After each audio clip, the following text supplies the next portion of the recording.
First off, I would just want to say the collective whole is super important, I think, in order for transformation to happen and to see the actual results.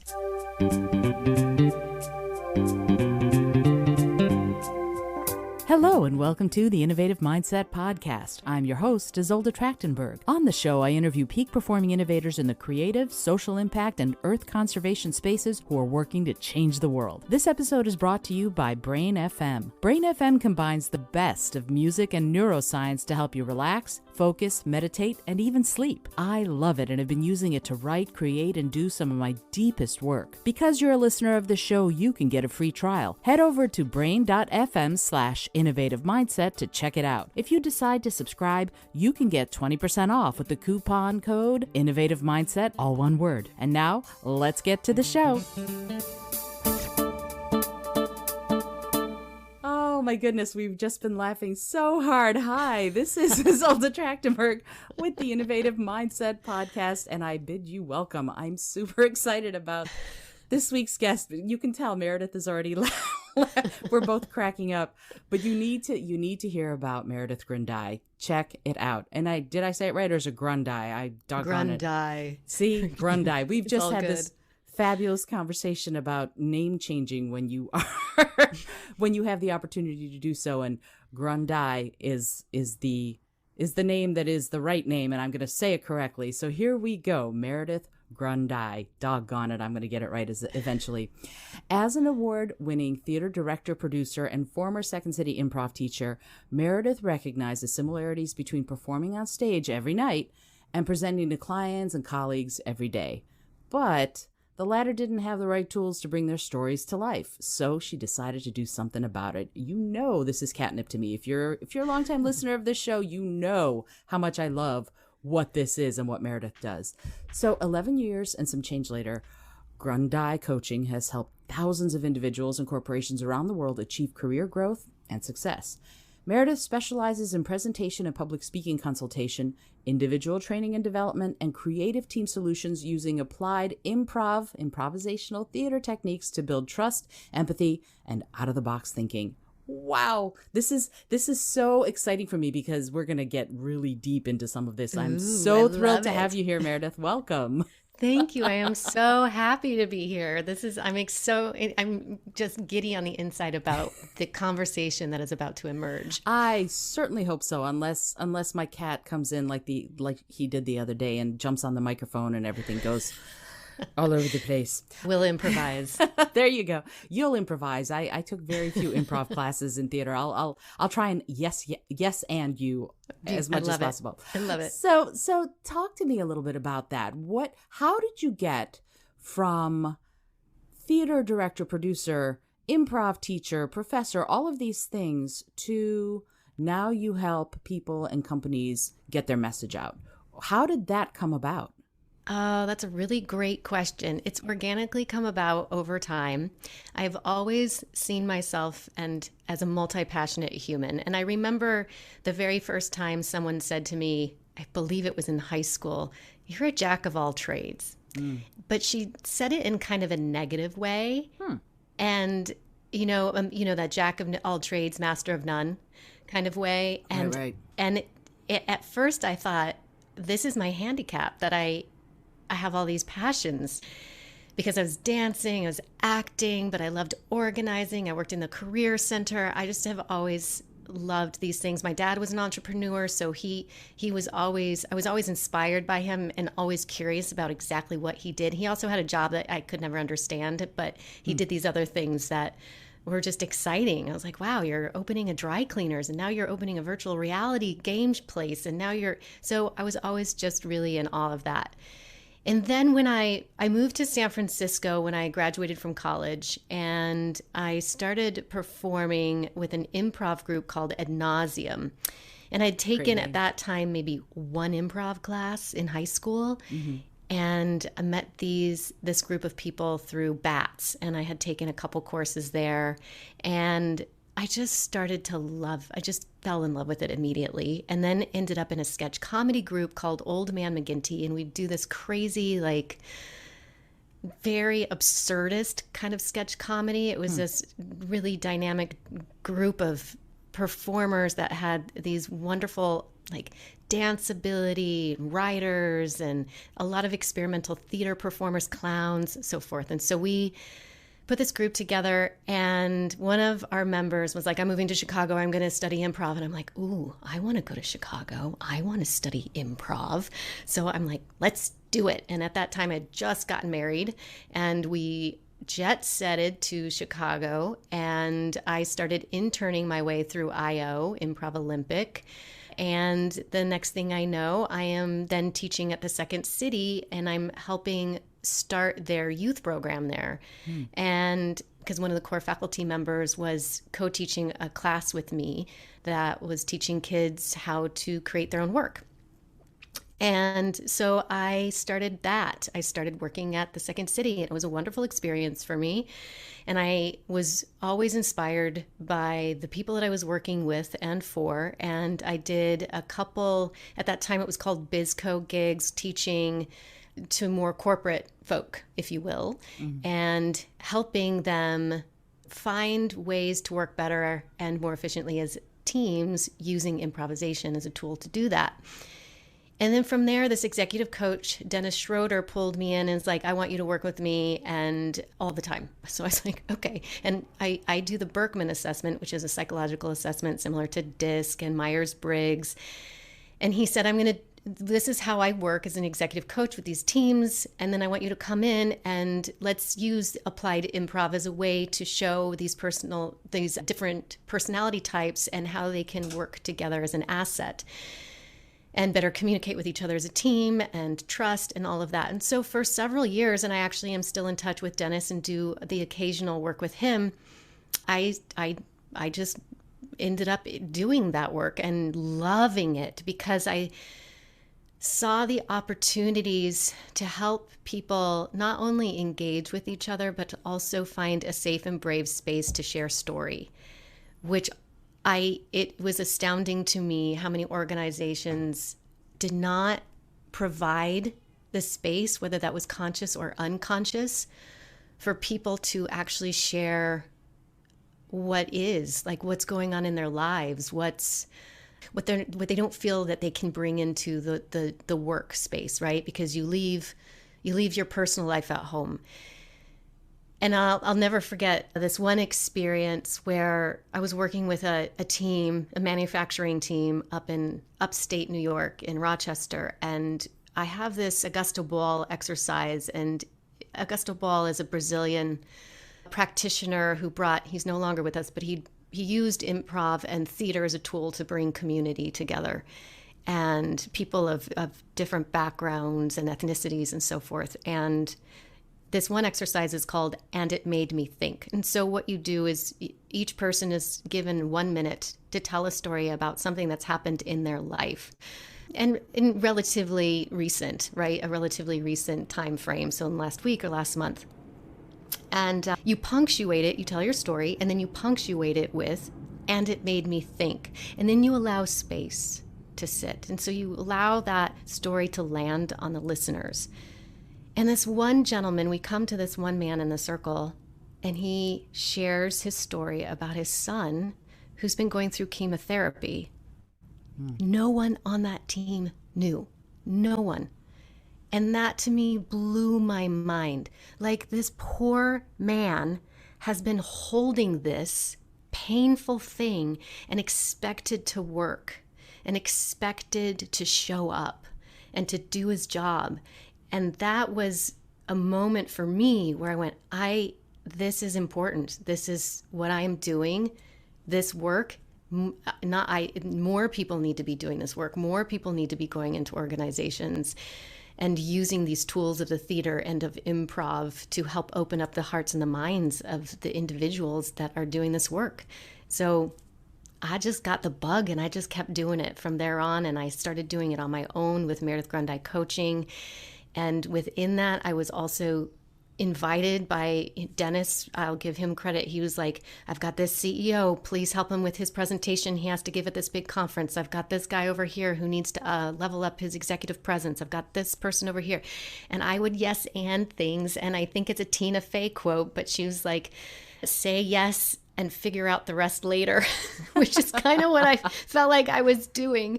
And it's led me to this wonderful path that I'm on, and I haven't looked back, and I don't think I will. I mean, what am I trying to say here? That was a rough drafted thought. Anyway, that's how I got here. Wow. Wow. That's fantastic. And so much of what you said to me, what I heard, I heard courage. That was one of the things that it seems like you help people bring out, have sort of pull themselves into themselves, but then have the courage to express, to actually say what's on their mind or do what they want to do and be more of themselves, especially in corporate situations. And the first thing that we started talking about that you mentioned was improv. And I would love it because I have a whole list of questions based on what you just said. There's a ton. And what is improv? What is improvisational theater? What is improv? Because people bandy the term around, but I'm not sure how many people actually know what it means, what it is, and what it can do for you.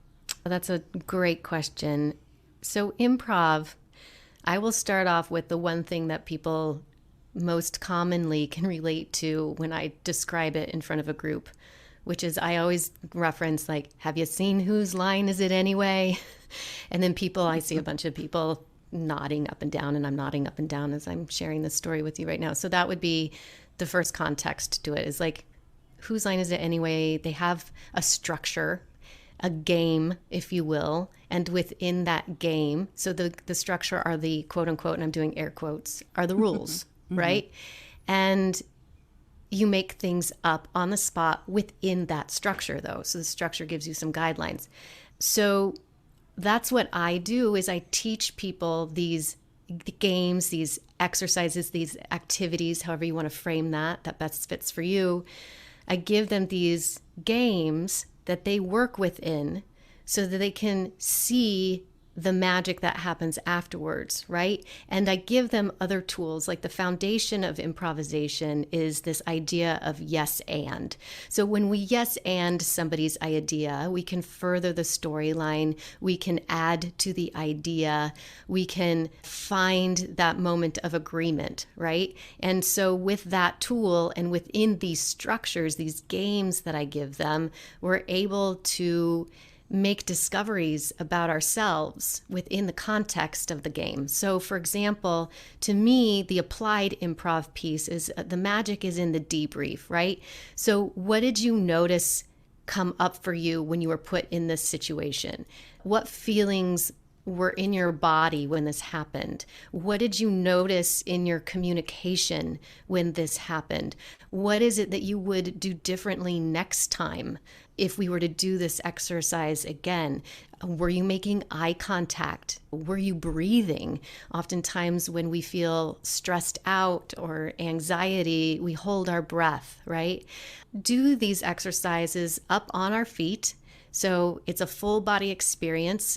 We spend so much time sitting down that I think that physical engagement, that somatic, kinesthetic engagement is incredibly important as well. So that, I hope, answers the question, what is improv? And it's also an amazing opportunity to get people to just laugh together. So you're laughing together, you're getting amazing insights on your own communication skills, you're building trust, and there are no real world consequences within the containers. So we're not going to, some multi-billion-dollar organization is not going to implode because we're doing improv games. I certainly hope not. That would be right? One heck of an improv game if you did that. Wow. You rubbed your hands together right there, didn't you? I did the finger thing. So that's a fabulous encapsulation of what improv is, and something that sparked for me when you said that was the questions that you asked, the debrief, as you put it. You're calling on people, and correct me if I'm wrong here, it seems like you're calling on people to have a deeper awareness of self. Yep. Of who they are, of where they are, of what's happening inside them. And often We tend to think outwardly. We tend to go, oh, this is on my to-do list today. These are the things that I have to get done. This is the work that I have to do. But we don't tend to spend a lot of time internally and going, what about the work I'm doing on myself? So it sounds like there's an invitation inherent in what you're doing for people to work on themselves. And I'm wondering, how does that work for you? How do you employ that? And if you do specifically, and what are the results that you get at the end of the process? Oh, that's a great question. I think it's the way that I guide people through things, that I give them the invitation to drop in and think in those ways. And I do always call it an invitation. I don't try to force things upon people. I think it's important for people to make their own discoveries. Mm-hmm. And so I repeat myself a lot in the debrief. So touch in. I have an Allen Ginsberg quote that I like to use often, which is notice what you notice. And then I feel like the more that I can repeat back the things that I'm inviting people to do, whether they make those discoveries in the room or on the Zoom room, if you will, these days, but in the room with me, great. But they may not make those discoveries until a month later when they're sitting at their desk and something happens that triggers a response or a strong emotion, and then they can reflect back to that exercise. So I think that there's time and space for integration with these things, and the repetition can help with that.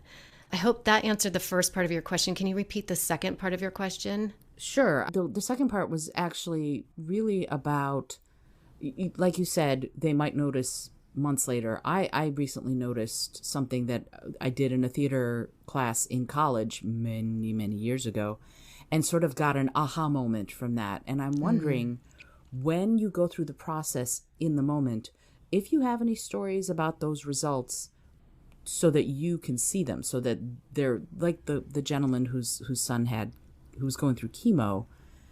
The people there were changed, right? The results were pretty immediate by hearing his story. And I'm wondering, I guess I'm being a little bit, I'm being a little shameless, because I'm like, tell me the results, Meridith. Tell me the good stuff, But, Fair enough. But it's because I think we don't spend a lot of time in that space of going, wow, this has changed me, and let me spend a little time figuring out how it has changed me. So in those spaces, because you're holding space for people to be themselves, which I love, what are the profound results, small and large, in those processes? Yeah, that's a really great question. I think there are multiple. One is how you work collectively as a team. And that's why I think the work is important to do. And I think that's why leadership needs to show up to, because oftentimes I've noticed that leadership will set something up for their team. Management will, and then management won't be there. So all of these people have learned, their team has learned this like great new set of tools, and then management isn't there. So that, first off, I would just want to say the collective whole is super important, I think, in order for transformation to happen and to see the actual results. For me, it's about, for example, seeing the results. How do you organize a meeting? Right? So because of some of the tools in the debrief, we find out where some of the pain points are and how they can be solved through those exercises. So if you're for example, in an ideation phase, or you're a part of an agile or scrum group, or you're whatever the industry might be, and you're in that first infant stages of creation, when everyone in the group has this idea of what yes and is and how it can be applicable, it shifts things. Let's get all the ideas up on the whiteboard or on the Post-it notes, and let's see what emerges without saying no. There will be room for no later. There will be room for, I see this, and can we do this later? Just get all the ideas out there, because what that also does is it creates a room of inclusivity. So all voices get to be heard. Nobody is being cut off. Nobody is being told no. All ideas are good ideas at that moment in time, because what happens is in ideation, in brainstorming and creativity, it's so often that we want to look at what's not working first. And I'm a big fan of looking at, like, let's look at what is working and let's get it all out there, because whatever, if this no, if you have an instant to a no, that no actually might inspire the idea that does work. Does that make sense? Absolutely. No, it does. And it's interesting because as I'm listening to you, I'm going, the people who are actually doing the work, nobody knows their job better than they do. You know, nobody knows Right. what you do better than you do. So if you're going to ask for ideas and make the caveat that there are no bad ones, just throw them out. Some of those people have never been heard from before. And it sounds Yep. like you're giving them the stage, if you will, the opportunity. And then they can present their own. I do something similar with some of the workshops I do, giving space so that people Yeah. who aren't often heard from can have their say. And I love what you said about leadership being invited and almost mandatory. Show up, folks, because that presents an opportunity for them to see some of those ideas that they otherwise might not see, right? Yeah, exactly. And they also get to see the dynamics of the group. They get to see how people work together in these different situations that they may not be able to see in the day-to-day grind of the workday. Yeah, absolutely. And that's so interesting. So talk to me about team dynamics. What is that? What is team dynamics? You mentioned it a couple times, and I'd love to hear what your thoughts are on exactly what it is and how we can use it specifically, because this is the Innovative Mindset Podcast. How can we use it to innovate? How can we use it to think creatively?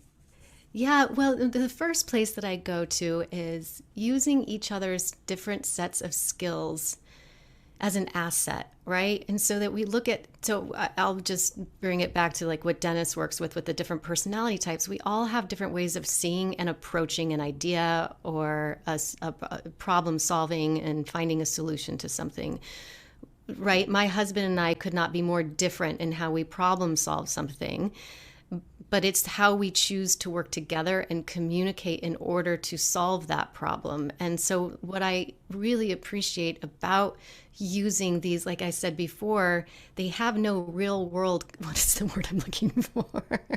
No consequences. Thank you, ding, ding, ding. They have no real world consequences, right? But what it does is it really helps bring to the surface these different personality types, and rather getting frustrated with that person who might be more on the execution thing and or getting more really uptight around that person who's the out of the box creative thinker. It's like, how do you take those two different personality types and put them together so that they can actually work efficiently and effectively together and see each other's different personality types as an asset to solving a problem. So when I talk about team dynamics, I mean, that to me, it's about yes-anding each other, seeing each other and our zones of brilliance and how they can all fit together so that we can be effective and efficient with our day-to-day work and tasks, and show each other mutual respect and honor each other's differences.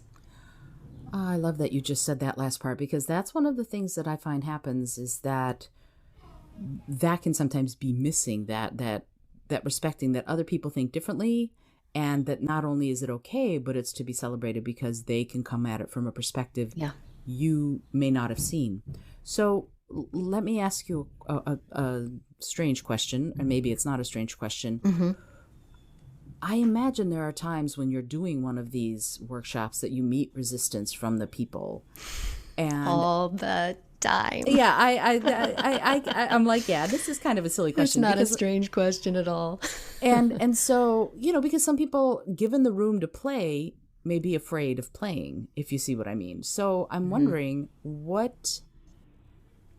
you meet resistance, what are the innovative ways that you encourage, invite, inspire people to let go of the fear a little, or maybe to push through the fear? I'm not sure what your way is, in order to actually get the best out of the experience. Mm-hmm. Yeah, I think it's a wonderful question. And I will say the most resistance that I am met with is usually at the very beginning. I walk into the room and I oftentimes get who is this person? What's happening? Why are we forced to do this? Like, you can just feel the energy in the room is palpable. And it's not all the time. I mean, sometimes you've got the one person in the room that's like, I love improv. And you're like, thank God for you being in the room, right? And so what happens is pretty quickly, I have everyone gather in a circle. I have them push their chairs back. And, if I can get into the room to arrange it the way that I would like it to be the best learning experience possible for everyone, I do that. Sometimes I can't do that. So it's a little bit of a rearranging, right? And in that moment, I'm warming myself up. I'm introducing myself to people. I'm giving them eye contact. I'm making sure they know that I'm not as scary. I don't look scary to begin with. I'm like 5'3" and I weigh 100 pounds. So if they're scared of me, that's a bigger issue.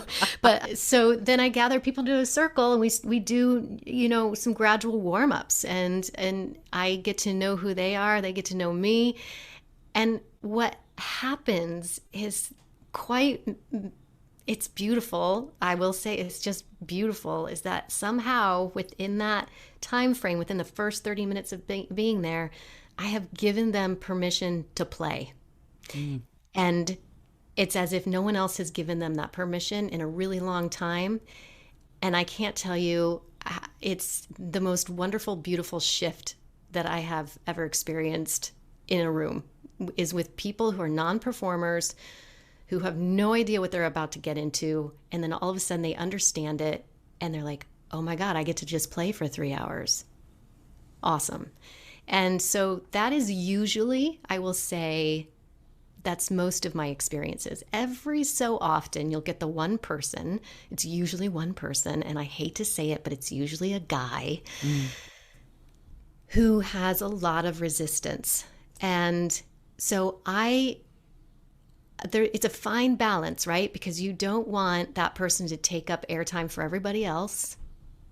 You don't want to, so it's a delicate balance of agreement and saying, let's take a risk here, and let's look at your own stuff.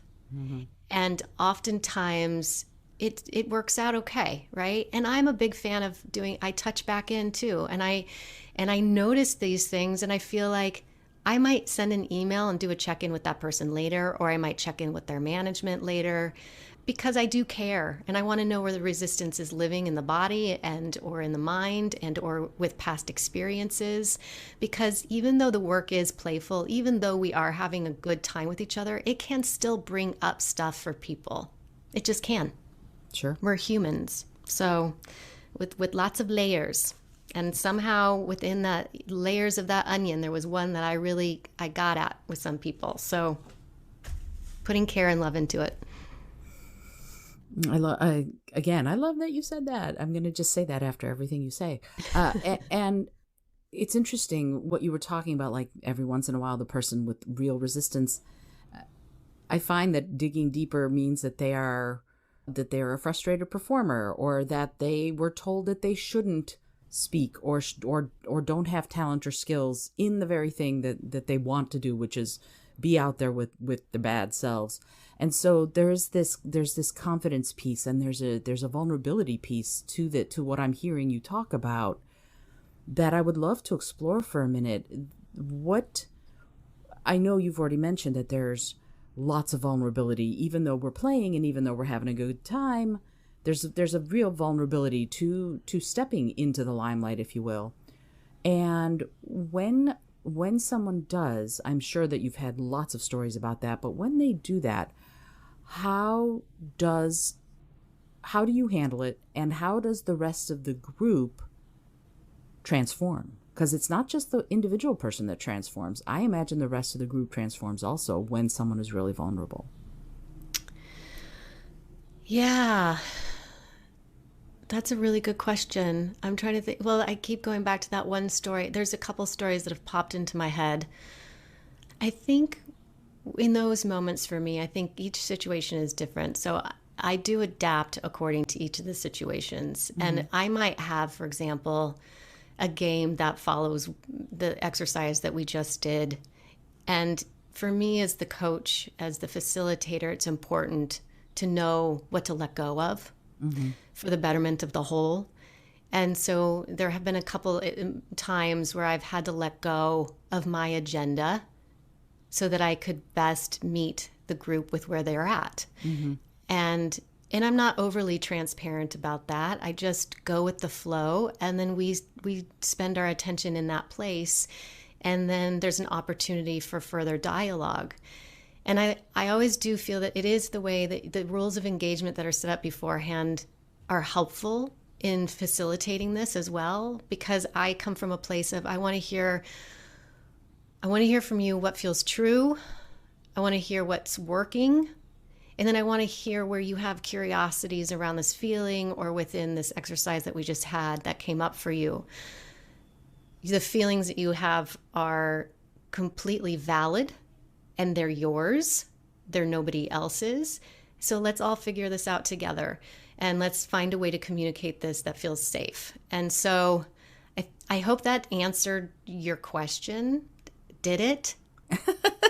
Yes, it did. That okay, was good. Yeah. You know what's funny about this show is that a lot of the feedback that I get from the show is that, wow, these conversations go so deep, and we do. So Yeah, yes, you I answered love it. Good. Well, I had another story that popped in my head. It was a disaster story where it was a huge organization, and the person who organized it was going through a lot of stuff, and so it was not organized very, very well at all. And I was met with serious resistance, and then the client was not happy, and so in that moment, I literally dropped everything, rallied the troops, and was like, because there was 6 of us on this gig. And I was responsible for having brought in like 5 of the 6 of all of us. I was responsible for bringing in these people. And I was like, we need to shift gears. And we had to do a whole, like, we changed the whole curriculum, the whole thing, everything because of what happened. And I think that's something improv has taught me, is to be adaptable, be in the moment, be a problem solver.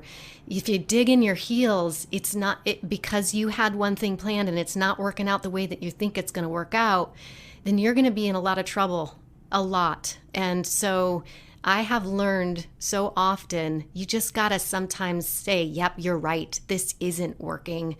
And now we're going to figure out a new solution to this. And I am so grateful for that tool. And it's a great tool, because if you are not adaptable, you're pushing up a really heavy boulder up that hill. Oh my God. And some people think they're adaptable. And I got to say, you're not. I'm so sorry, but you're not being adaptable. Yeah. And that can be a tough nut to swallow, right? if you will. So, it's interesting. We've been talking a lot about courage and talking about confidence and in its relationship to the teams that you work with within a presentation. And I'm wondering, there's something you mentioned way earlier, that you got drawn to helping people be themselves in certain kinds of situations, in whether it's corporate or not. But you said you were drawn to helping people, and I'm wondering, what draws you to helping people become better at not just we're working well as a team, but at public speaking and presenting and being up in front of others and telling their own story? Like, what draws you about that, and how do you do that? Thank you. I have always maybe it's, I went to church camp a lot as a kid, and then I ended up becoming a camp counselor and all of these things. And I feel like I just, from a very young age, loved teaching and loved helping other people find their voices. And I feel like, partly it's because, in my childhood and when I was more in my teenage years, I have a father who had PTSD. And I found it tremendously difficult to have a voice in my family, to be heard. And so I think that I am very sensitive to other people who also struggle with being heard in the way they want to. So I would say that would probably be the core, the root of it. And I'm a huge advocate of mentorship. I just feel like it's so important, especially in this day and age, to help lift the voices of others, to tell them that yes, they can achieve whatever they want to achieve, that they can overcome adversity. And that just lights me up. It really does. And I guess that's the best answer I have for you is I can't imagine myself doing anything else but working with people. I am quite the empath too. Like some to sometimes to a fault, right? Where I'm like I overthink things, but I really do care about people. I really do care about their experiences and making sure that they have a voice in the room and in this world. And again, I love that. See, this I just keep saying that, and I am not at all surprised that you're an empath, and being able to do that, being so able to be sensitive to the place where other people are, what they're feeling, what they're perhaps thinking, all of that, it changes how you relate to them. And if someone has a real fear, like I used to have a phobia, not that you can tell now since I'm all over the place as far as speaking, but I used to have a real phobia of public speaking from learning English as a fourth language and being terrified. And I worked through it, I overcame it, and now I'm out there presenting all the time. And I'm actually grateful to that time because it helped me understand what other people are going through when they're afraid. And so when you're coaching someone to improve their skills at presenting, or if they have a presentation that they have to do and they're terrified, what do you do to help them? Yes. Well, I always start with where they're at and where they want to go and how they want to be seen. And my philosophy is to give as many tools as I possibly can because I don't think it's a one size fits all for everybody.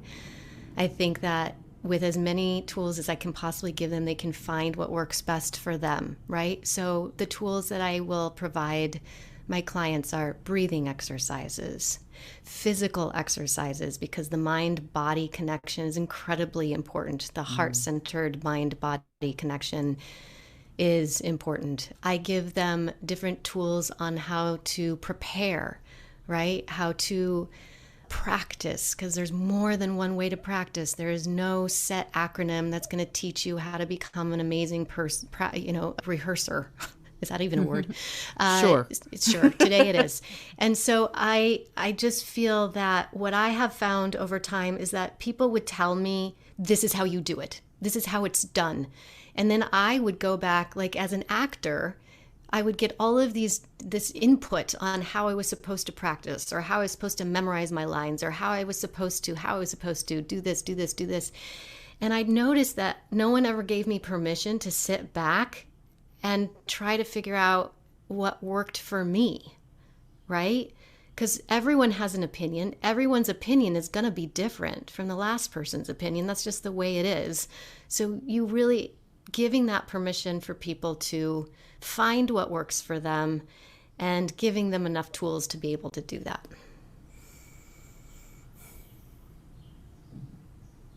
I'm taking it in for a second. Sorry. I like to take a second and really synthesize what I've just heard. The key for me of what you just said is that it's a two-pronged approach. What is it that you need to do, and then here are the tools to help you do it. Like what will work for you may not work for anybody else, right? What works for me may not work for anybody else. But giving permission, and not just you giving them permission, but them giving themselves permission to explore, I think is so crucial. And how do you innovate that? How do you encourage people who might have a phobia, like I used to give themselves permission, not just to play, but to go deep and explore into who they are and into what is it that they want to say, what their message is? Yeah, I'll give you an example of one thing. So I have this group called Confidently Speaking, which is a group coaching on Mighty Networks thing that I put together, and it's only a month old. And I do a Q&A. So it's 4 weeks, or every month. Each week I have geez Louise, each week I have a different focus. And on the fourth week of the month, I do a Q&A, and that feels important to me so that people can ask their questions, and they can also provide me feedback so that I can better grow the community. And what I heard from the last Q&A is there was some struggle with feeling confidence around being in front of the camera, and being in front of the camera and communicating your message and your brand is huge. And we're getting more and more on video. I mean, I think things are going to turn more in that direction than ever before. And so I heard all of that and I said, okay, well, then we're going to do a 30-day video challenge. And if 3 of you sign up, I'm going to do it with you, because it's important that you see that I'm going to go and do this alongside of you. And we're all going to learn together. And then we're going to come together at the end of this 30-day challenge. And we're going to share what we learned when we started and where we're at. And we're going to share where we're at now. And I think that gives people permission to go, wow, my coach is doing this alongside of me, because I always have something to learn too. I'm not like a master at all of these things. You know, I mean, there are masters, but masters in something are still educating themselves and learning. And it also helps people feel like they're not alone in this growth period in their life. And that's why I like the group coaching and that peer-to-peer support piece of it, is because you can really quickly see I'm not the only one that feels this way, that there's still a lot of work to be done. And it's okay that I'm at where I'm at right now. Yeah, absolutely. And it's interesting. There's a wonderful book by Pema Chodron. I love Pema Chodron. Oh, yay. Yes. Me too. I love her work.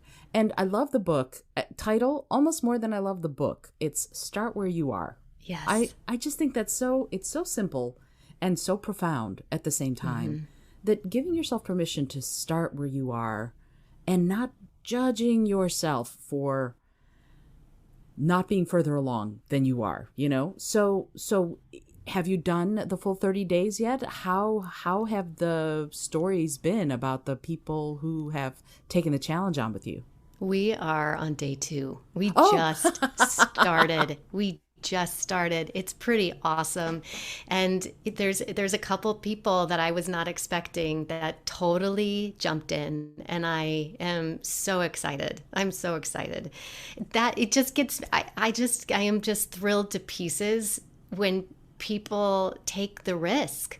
And I've given them the platform to do so. Like, we did a story exercise a couple of weeks ago, and a couple people chose to put their stories on video. I said, you know what, however you need to tell that story, tell it. If it's typing it and sending it to us in a document, if it's putting it on video, just tell your story. So I think, again, it's giving them the permission to use it. There's no one way to do something.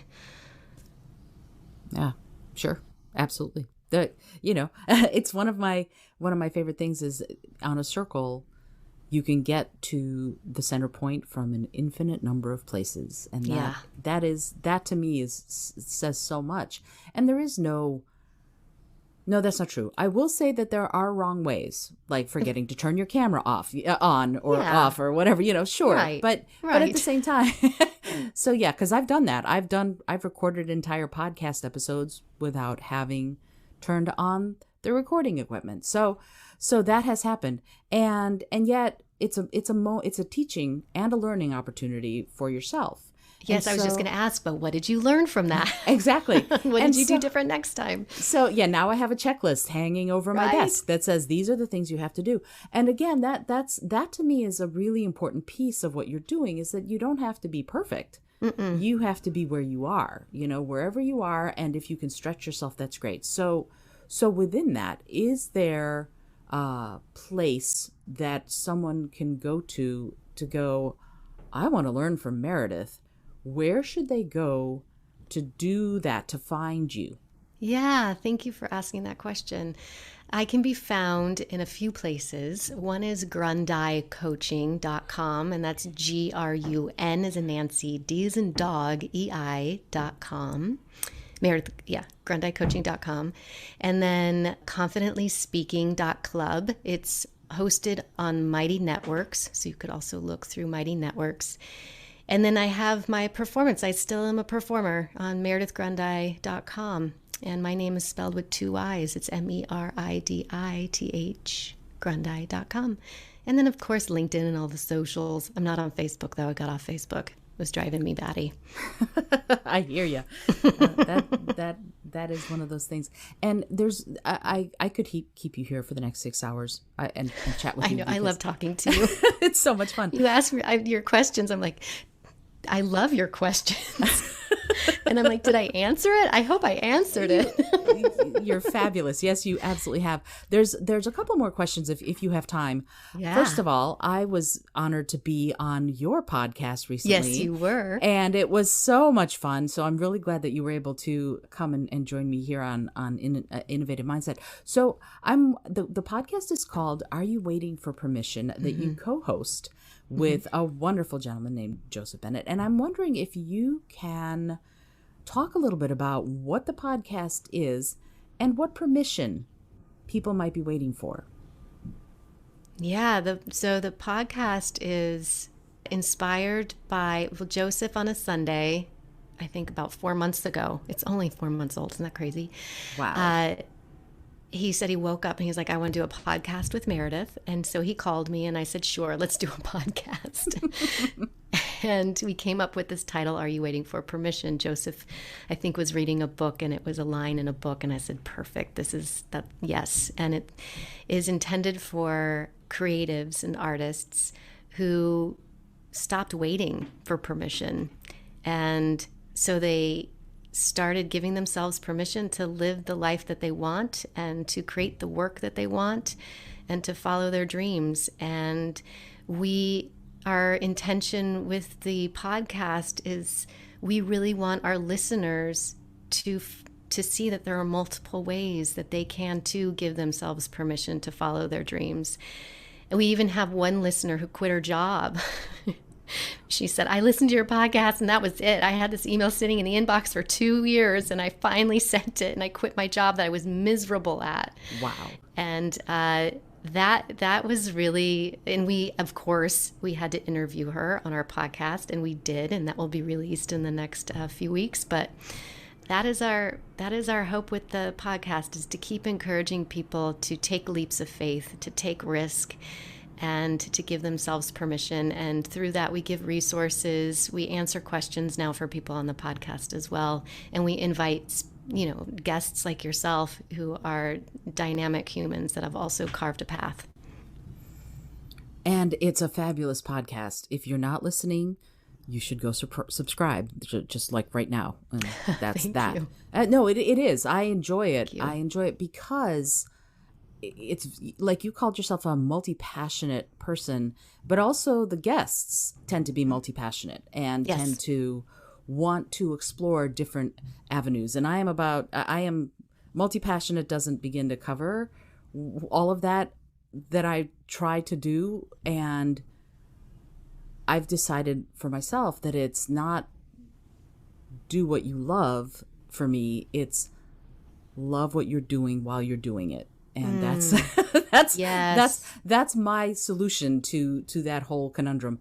And so I'm really glad that you both started this show, because I find that I'm learning and I'm having a good time. And often you get podcasts where you have one or the other maybe, but not both. And yours does both, which I think is great. And I think that's what you're doing with the work that you're doing, is that people, yes, you're calling on them to be vulnerable and have courage, and you're giving them a space to play and explore who they are. And I think that's amazing. So thank you so much for doing the work that you're doing.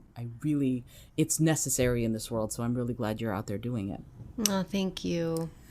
So Meridith, I have one last question. And by the way, all of the social media and all of the ways to contact you will be in the show notes as well, but people learn differently. So I like to give both ways of seeing, or multiple ways of seeing the information or hearing the information. And I have one last question that I ask everybody who comes on the show. And I find it's a silly question, but I find that it can yield some profound answers. So the question is this: If you had an airplane that could skywrite anything for the whole world to see, what would you say? Just breathe. I love that. I love that. What a great answer. Yes, so important. So important. I like to say that you can last 3 weeks without food, you can last 3 days without water, but you can only last 3 minutes without air. So breathing is crucial. Crucial. It is so crucial. And we don't do it enough. We hold our breath so much. Yeah. And one of the things that's most interesting to me about the theater that I was an English drama major in college. And one of the things that was most interesting to me was when I first started really learning how to use breath to perform, to play. I play violin, so breathing it's not a woodwind or a brass instrument or whatever. But at the same time, breathing as part of singing, breathing as part of doing anything, gives yourself space as well as being nourishing for your body and your mind and your spirit. So I'm so grateful that you said that. What a wonderful way of looking at it. Meridith, I'm super grateful that you took the time to be on the show. I thank you so much for being here. Oh, thank you so much for having me, Isolde. This has been a wonderful conversation, so thank you. And I hope you'll come back. Oh, I will. I hope you come back to our podcast too. I'd be delighted. So we started the episode giggling and we're finishing it giggling. Yes. I love it. Full circle. Big fan. I love it. I love it. You have been listening to the Innovative Mindset Podcast. My name is Isolde Trachtenberg. This has been a fabulous conversation with Meridith Grundei, and I hope that you will check out both Confidently Speaking and Are You Waiting for Permission and all the other incredible work that Meridith is doing. If you're enjoying these episodes, please do me a favor, rate and review the show. I'd love to hear from you about what you're thinking about the show, where it's going. Very soon on July. No, actually, this airs way after. We've already celebrated our 400th episode. Can you believe it? Wow. 400 episodes. That's amazing. I'm super love thrilled. it. Yeah, it's exciting. So I hope that you're enjoying the show. And I will remind you to listen, learn, laugh, and love a whole lot.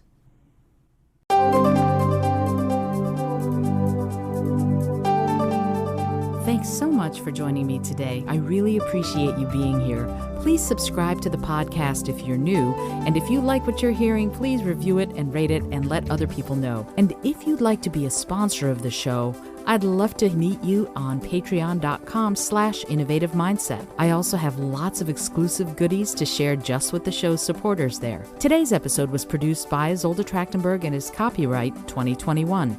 As always, please remember this is for educational and entertainment purposes only. Past performance does not guarantee future results, although we can always hope. Until next time, keep living in your innovative mindset.